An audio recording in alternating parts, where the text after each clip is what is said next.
Hello and welcome to Wednesday's Wellness Tip. I'm Julie Crane and thank you for joining me today. So today is going to begin our wrapping up of this mini series that we've been doing, Nutrition 101. So over the last 14 weeks, so over 3 months, we've spent this time talking about the basics of nutrition, and I've shared information about the macronutrients or the items on your plate, when we eat proteins, carbohydrates, and fats.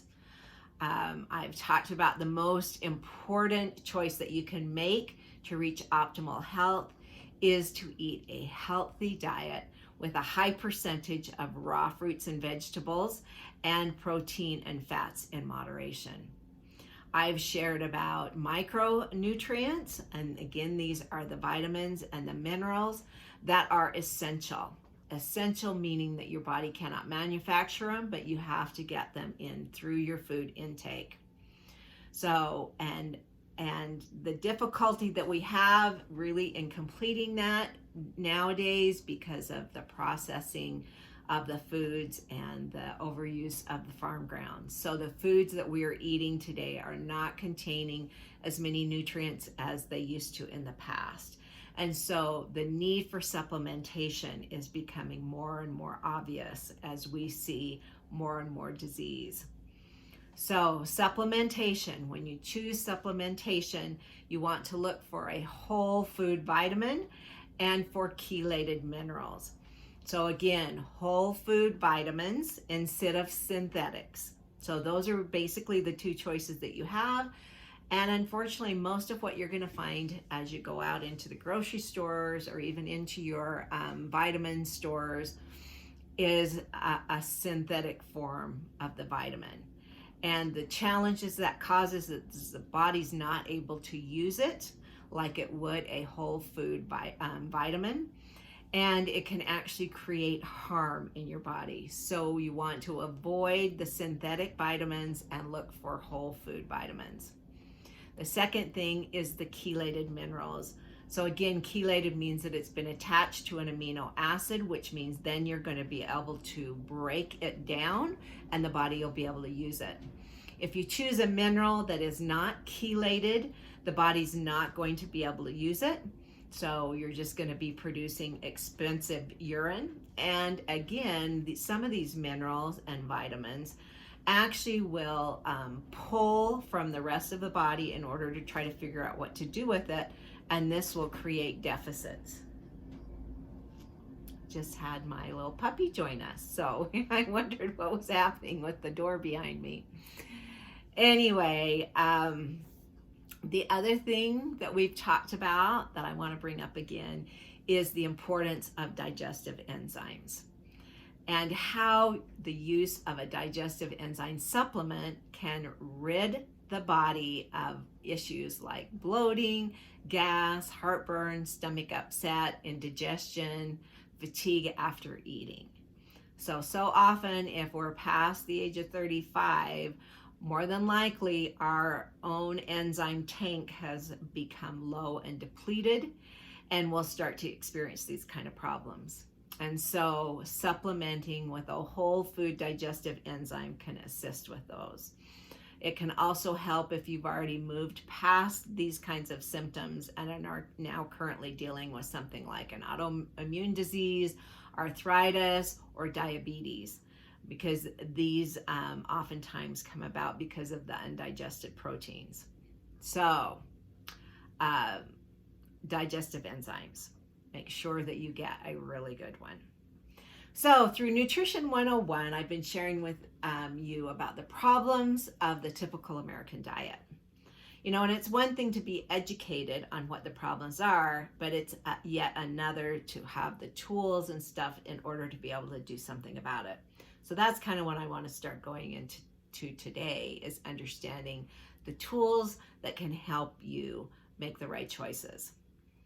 So we're going to take this information and it will help you with your next trip to the grocery store. So first, let's talk about calories. A while back, and this may still be kind of mainstream, was the thought that a calorie is a calorie. So many experts claim that it didn't matter what the calorie was made of, but that a calorie was a calorie. And I guess from a math perspective, maybe that made sense. So a calorie in or a calorie out. But based on this principle, theoretically, you should be able to live off ice cream and never get sick or gain weight. But let's stop and think about how healthy you would be. And we've talked about the micronutrients and the macronutrients in those past videos. And you learned all about the nutrients that your body needs in order to function optimally. So in this example, we use ice cream. Well, ice cream doesn't contain all the nutrients that your body needs. It may be delicious, and heaven knows I love a good bowl of ice cream, but it doesn't contain all the nutrients that you need. So when you look at switching out calorie per calorie, you can't just look at the straight math and a calorie equals a calorie, because some calories have more nutritional value than other calories. So in the case of ice cream, those calories that you're taking in are actually loaded with unhealthy fats and sugars that will then wreak havoc on your gut flora. And this can weaken your immune system.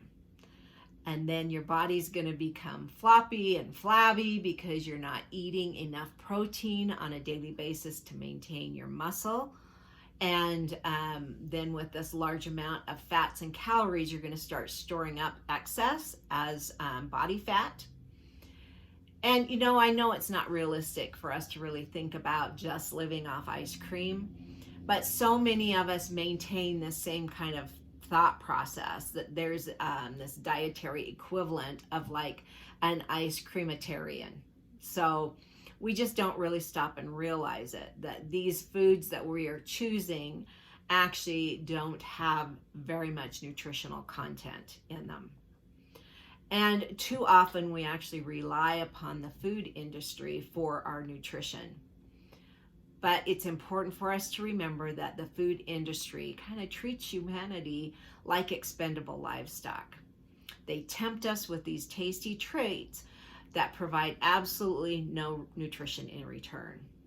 And we have been trained, and even things have been put into these products that are addictive to eat for instant gratification. And what's not on our mind is to eat for health and longevity. And what's happening is this thought process of just eating for instant gratification is actually killing us. This is seen, we can find this in all the rising statistics on diseases, more and more people having obesity issues and expanding waistlines. We're seeing it in the surge of gym memberships as people try to fight back from what's happening with their bodies, with their choices in their foods. We're seeing a growing number of banned ingredients, ingredients that have been put into foods that now it's coming forward that these are not healthy and can actually cause harm. So the list of banned ingredients is getting longer. We're seeing continued increase in food allergies, and definitely the rise in health costs and health bills. And this is all new. This is all new. Food hasn't always been this perilous as what we find today. So it's so important that we go back to eating good, fresh fruits and vegetables and have that be the highest in our diets. Now, to switch topics a little bit, we're going to talk about fats and what you want to look for when you go into the grocery store, because you don't want to just count the fat in the calories or grams. And most people, when they're tracking a fat intake, they end up not eating enough proteins or carbs. And what this causes, or what happens because of this, is they'll start to store fat, because the percentage of fat in their daily calorie intake is way too high. So what's the recommendation is to eat foods containing no more than 20% fat. But what does this look like? So let's start by doing some math. So we'll take tuna fish, canned tuna fish, as an example. So canned tuna fish that is packed in oil. The first number that we're going to need to look at is how many calories are there in each serving. So typically in canned tuna fish that's canned in oil, it will be about 100 calories per serving. So the second number you need to look at is the grams of fat, which in this case would be 6. So we're going to multiply 6 grams of fat by 10 and you'll get 60 calories. That's how many calories of fat are in that serving. So 60 calories of fat in a 100 calorie serving size. So we'll take 60 and divide it by 100. So basically the fat calories divided by the serving calories. And what we come up with is 54%. 54% of the calories of this tuna fish is coming from fat. That's way above the 20% that's recommended. You can even find this in foods that claim to be 98% fat-free. So you really want to watch out for these when they claim that they're that fat-free. So based on the above example, this can be really misleading. Advertisers get away with things like this because they make claims that are based on volume instead of based on calorie count breakdown. So to understand how this works, let's take a glass of water. So if you had a glass of water and you added 1 drop of oil to that water, now you have 1 drop of oil in 99 drops of water, right? Okay.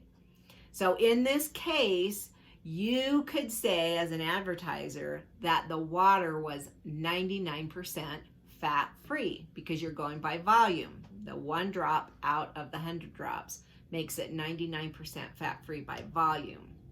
However, in reality, if you look at the calorie content, we've taken a 0 calorie count water and added that drop of fat to it. So every single calorie comes from fat, which would actually make it 100% fat calories.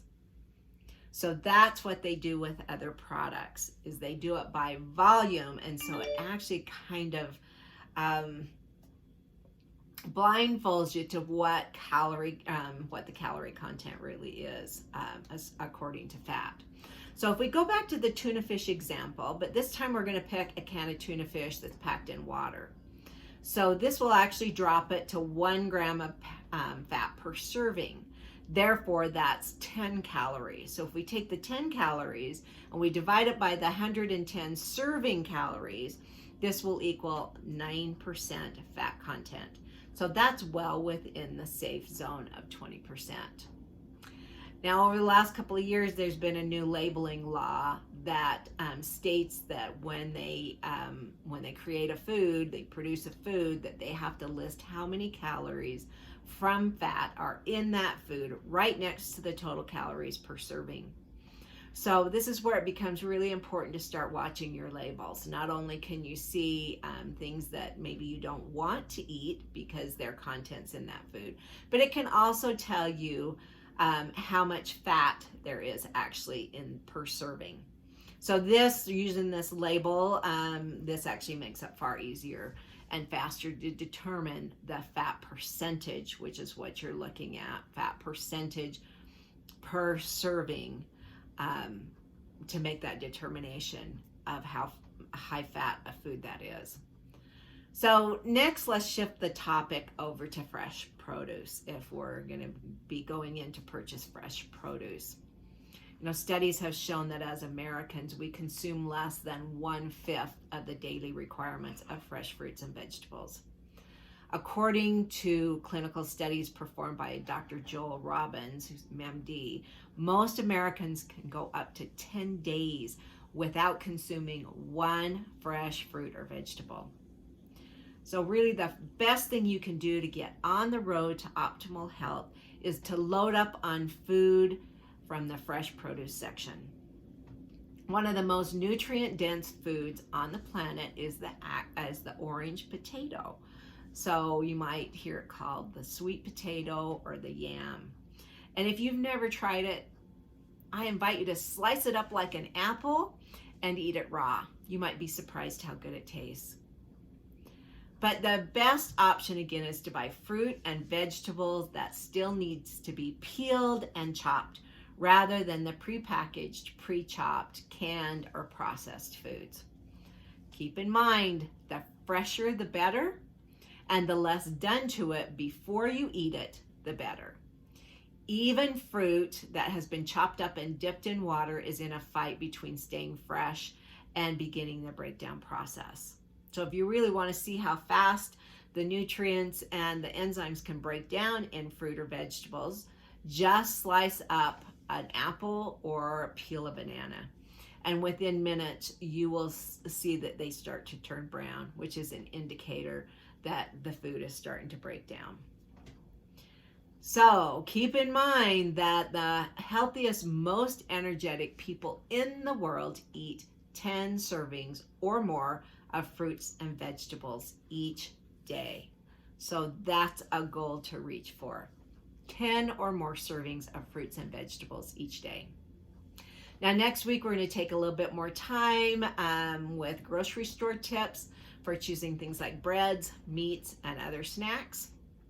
And I just want to leave you today with the thought that you can start to take time for your wellness now, or you'll be forced to take time later for your illness.